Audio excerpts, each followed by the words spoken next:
Hey, what's up, guys? Welcome to another poop video. Today we're going to take a look at Bougainville The Forgotten Campaign by Lock and Load Publishing. It comes in a Ziploc bag. Here's the counters. I'll get to them in a minute. It comes with a rule book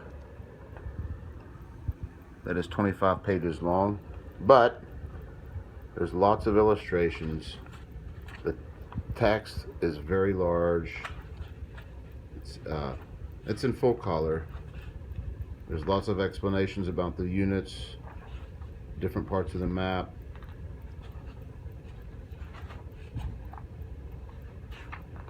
And here it's going over support, fatigue effects,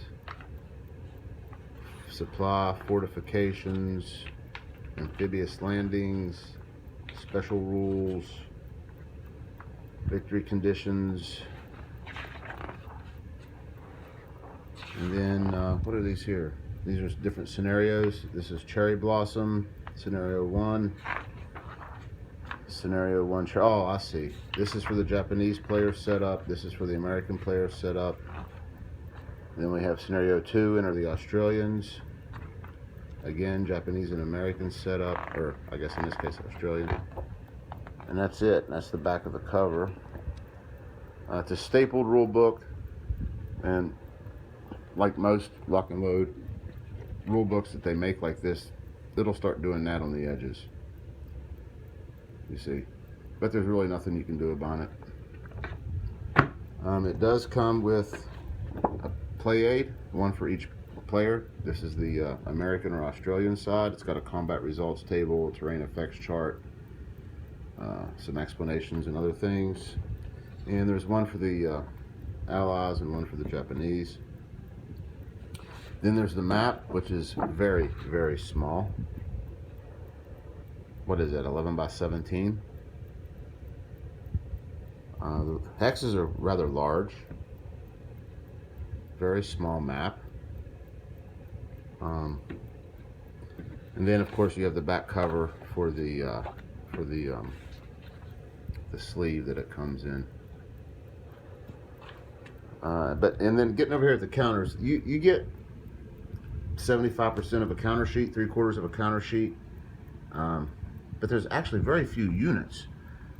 Here you have the Japanese infantry, looks like some artillery, some more infantry, artillery, dummy counters. Here's your American Marines, some infantry, some armor. These look like, I don't know what these brown ones are.